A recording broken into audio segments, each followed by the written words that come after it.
இன்றைக்கி வந்து ஒரு ட்வீட் ஒன்று போட்டிருக்காரு. அந்த ட்வீட்டை பார்க்கும்போதே அவர் வந்து கொஞ்சம் மூளையெல்லாம் கலங்கி போய் ஒரு பிரசிடெண்ட்டு போடுற அளவுக்கு இல்லாமல் தரம் தாழ்ந்த ஒரு ட்வீட்டாக அவர் வந்து போட்டிருக்காரு.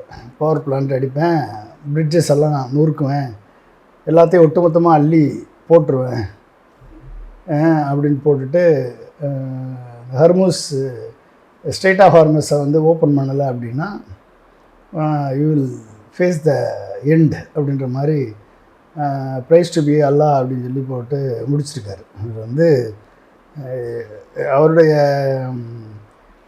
நாடுகள் அழைச்சார், யூரோப்பை அழைச்சார், ஏசியாவை அழைச்சார், சைனாவை இந்தியாவெல்லாம் அழைச்சார் ஹர்முஸ் ஜலசந்தியை திறப்பதற்கு.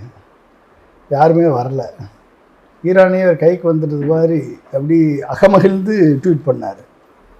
மக்களே வீதிக்கு வாருங்கள், போராடுங்கள், அதிகாரத்தை கையில் எடுங்கள் எல்லாம் சொல்லி பார்த்தாரு. ஒன்றும் நடக்கலை.